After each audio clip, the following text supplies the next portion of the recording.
მოგესალმებით. რატომღაც ამ თემაზე არავინ არ საუბრობს და დღეს მე ვიქნები პირველი იუთუბერი საქართველოში, რომელიც ამ საკითხს შეეხება და შეიძლება მსოფლიოშიც. დღეს შევაფასებთ FIFA World Cup 2026 წლის ყველაზე ქარიზმატულ ფეხბურთელებს. დავიწყოთ და გაგაცნობთ ჩემს tier lists. და მე გავანაწილებ ჩემს 5 კატეგორიაში ამ ფეხბურთელებს. პირველი ფეხბურთელი, რომელიც შემოგვეფეთა, ეს არის გავი. რაღაცა თითქოს მარილი აკლია ჩვენთვის. დანი ოლმოს უფრო გავიყვანდი საყვარლებში. თან თუ არ გავინევი ისე შემდეგი არის ერლინგ ჰალანდი. უსაყვარლეს, რო შეხედავ ადამიანს, არ არსებობს რომ არ გაგეღიმოს. ამიტომ მე ამას აუცილებლად საყვარლებში გავიყვანი, იმიტომ რომ ტიპაჟურად არის უსაყვარლესი ადამიანი ჩემი აზრით. ვან დაიკი აი რაღაცნაირად აი სიმპათიურია გარეგნულად, მაგრამ თითქოს რაღაცა მაინც რა, აი მარილი აკლია რა, რაღაცა ტიპაჟურად არ ვიცი, რამდენად მომწონს. ანუ თან მომწონს, თან არ მომწონს. მოდი მარილი აკლია რა. ვინისიუსი არ მიყვარს, აი ტიპაჟურად არ მიყვარს. Not my type რა. არ არის ჩემ გემოვნებაში არ ჩდება მოკლედ. ანუ ტიპაჟურად არ მომწონს, თორე ისე გარეგნულად რა ვიცი, არაფერს არ უწუნებ. კევინ დე ბრუინი. კევინ დე ბრუინი არის ლამაზი, ეს სიმპათიური არ არის, ცალსახად სიმპათიური კი არა, აი რაღაცნაირად ლამაზია. ცალსახად სიმპათიური არის კევინ დე ბრუინი. მოდი აქ გავიყვანოთ ცალსახად სიმპოებში. ბაპეს. აი კილიან ბაპესიც რაღაცნაირი ის მაქვს. არ ვიცი, დიდად არ ჯდება ჩემს გემოვნებაში თითქოს და not my type-ში გავიყვან. შემდეგი არის ლამინ იამალი, რომელიც არის 2 წლის ისე არ მომწონს ტიპაჟურად, რაღაცნაირია ჩემთვის. რაღაცა ძალიან ჯენზია. ყოს მაინც თითქოს მგონია რომ არ მომეწონებოდა ტიპაჟურად. ამიტომ not my type-ში გავიყვან. ვაწმოსილი ლუკა მოდრიჩი. ლუკა მოდრიჩთან რაღაცა ისეთი გრძნობები მაკავშირებს, აი ძალიან მიყვარს პიროვნება თვითონ და როგორც ფეხბურთელი.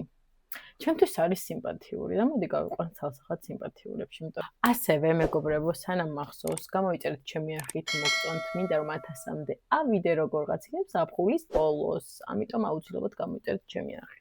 დიდეთ მანუ ნოიერზე. ნოიერი არის, არ ვიცი, ჩემი საყვარელი მეკარე. მე გავიყვან 10-დან 10-ში, როგორც ფეხბურთელს, როგორც გარეგნულად და ქარიზმატულად. დღეს არის ფეხბურთი ესპანეთის საფრანგეთი. მე ვარ ესპანეთის გულშემატკივარი ბავშვობიდან. მინდა რომ ინგლისმა გაიმარჯვოს და რატომ უნდა გაიმარჯვოს ინგლისმა ამას. ვიდეოს ბოლომდე დაელოდეთ და გეტყვით. მესი. აი მესის რაღაცნაირად ვერ ვაფასებ, როგორც სიმპათიურ და ისეთ ფეხბურთელს. რაღაცა მესი რა ვიცი. მესი არის ჩემი ოჯახის წევრად აღვიკვავ ჩემ ძმად. ამიტომ მესის გავიყვან not my type-ებში. ისეთ ალბათ არ მომეწონებოდა. Sorry მესი, მაგრამ ძალიან მიყვარხარ. მუჰამედ სალაჰი, რომელიც რაღაცნაირად აი რო შეხედავ ადამიანს რაღაცნაირად დადებით პიროვნება არის და სიმპათიურიც არის გარეგნულად და გემოვნებაში ჩდება ნამდვილად. ნეიმარი, არ ვიცი, აი ძალიან ისეთი შეიძლება იყოს ეს. ვაღიარებ ობიექტურად რომ არის სიმპათიური, მაგრამ ეს ხო ჩემი სუბიექტური tier list-ია, ამიტომ მაინც არ ვიცი, შეიძლება ბევრის გასაკვირად, მე მაინც გავიყვანდი not my type-ებში. შემდეგი არის ნიკო უილიამსი, კიდევ ერთი ესპანელი საყვარელი ტიპაჟია ჩემთვის. აი, რო შეხედავ და აი ესეთი შეგრძნება რომ გაგიჩნდება რაღაც დადებითი, ამიტომ ნიკო უილიამს გავიყვანდი ძალიან საყვარლებში. პედრიც პატატინა და რაღაცნაირი. პედრი სიმპათიურია ჩემი აზრით. ჟოაო ნევეში სადმით რაღაცაირ დავაკიდებულება მაქვს. გარეგნულად არის სიმპათიური ცალსახად და რაღაცნაირი ლამაზი გარეგნობა აქვს, მაგრამ მე უფრო აი რო შევხედავ რაღაცა ისეთი დამოკიდებულება მაქვს, უფრო cute ტიპაჟი არის და ჟოაოს გავიყვანდი საყვარლებში. ბრაზილიელი რაფინია, თანაც ბარსელონაში მუშაობს, კი არა რა მუშაობს. თამაშობს, მაგრამ მუშაობა არ არის ეგ. ფინიას გავიყვანდი, აი რაფინიასნაირი ტიპაჟები ძალიან მომწონს, ამიტომ ცალსახად სიმპათიურში გავიყვანდი. ეს არის ვალვერდე, როგორც ვიცი, ურუგვაელი.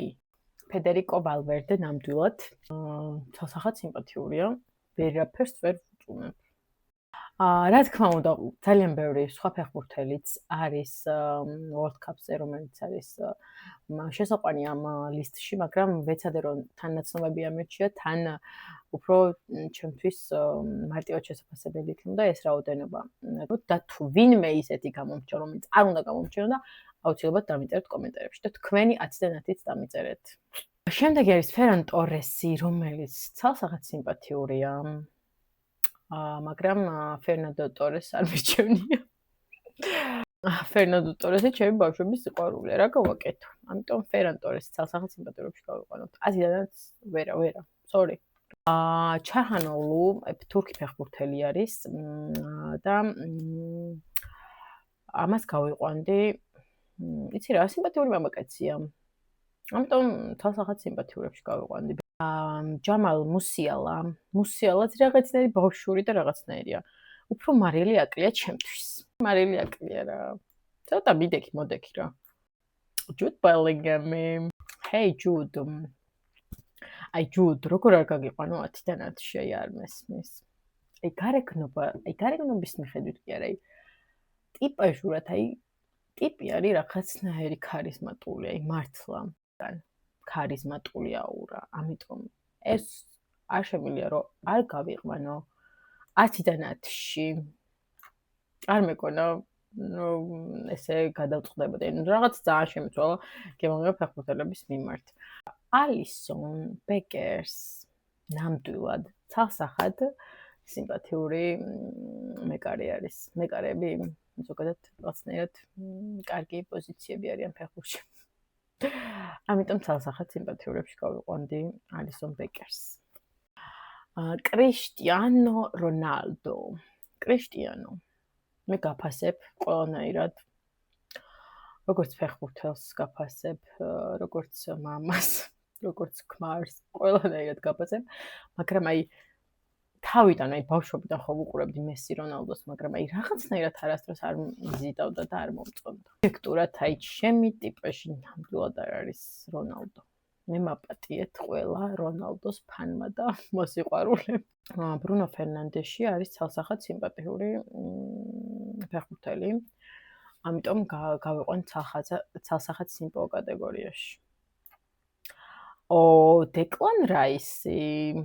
დეკლან რაისიც არის ჩემი აზრით, ჩემი გადმოსახედიდან ნამდვილად სიმპათიური ფეხბურთელი, ამიტომ გავიყვანდი სიმპათიურებში. შემდეგი არის ოლისეც ცალსახად სიმპათიური ფეხბურთელია და გავიყვანდი ცალსახად სიმპათიურებში. დემბელე, რაღაცა დემბელე არა, რაღაცნაირია. რაღაცა მარილი აკლია ჩემთვის რა დემბელეს. არაჩვეულებრივი კარიერა აქვს PSG-ში, მაგრამ ტიპაჟურად რაღაცნაირია, დონდლო. მაინც რაღაცა მარილი აკლია თითქოს. მოდი გავიყვანოთ მარილი აკლიაში. აშრაფ ჰაკიმი. საკმაოდ სიმპათიური ფეხბურთელია ჩემი აზრით. არ მომერიდება მისი გაყვანა სიმპათიურებში. ამიტომ წავიყვანოთ სიმპათიურებში. და ბოლოს მოვიტოვე ჰარი კეინი, რომელიც ვერ კეტყვით, ჩემთვის უაღრესად ქარიზმატული ფეხბურთელია.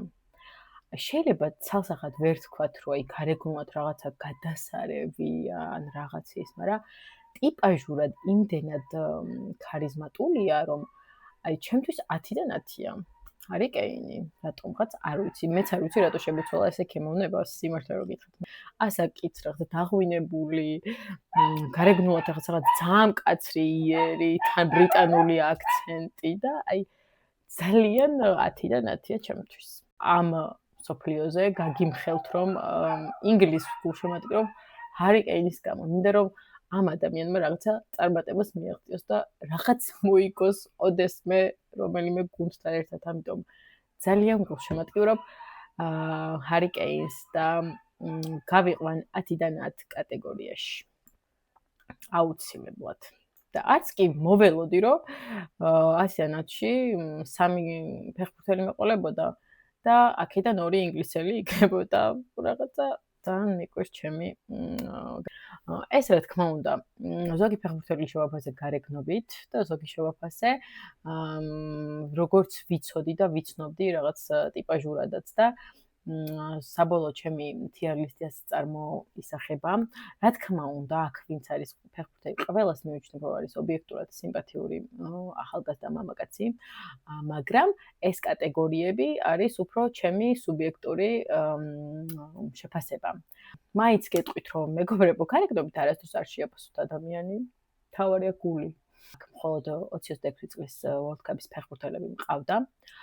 გეტყვით ჩემს ყველა დროის ქარიზმატულ ფეხბურთელს, ეს არის ზლატან იბრაგიმოვიჩი, რომელიც არის ჩემთვის 10-დან 10 ქარიზმა და სიმპათიურობა და დამიწერეთ თქვენიც აუცილებლად. კიდე ბევრია, მაგრამ შეეხება საუკეთესო ფეხბურთელს. საუკეთესო ფეხბურთელი, რომელიც პლანეტაზე დაბადებულა, ეს არის ლიონელ მესი. მესი მიყვარს, გულშემატკივრობ ესპანეთს, მაგრამ მინდა რომ ჰარი კეინმა მოიგოს მსოფლიო. ძალიან ლოგიკური ჯაჭვია. მადლობა რომ იყურეთ, არ დაგავიწყოთ ჩემი არხის გამოწერა, ვიდეოს მოწონება და მითხარით, რამდენად მოგეწონათ ჩემი tier list-ი და თქვენიც გამანდეთ აუცილებლად. კოცნით ყველას თქვენი ქუქსალომე.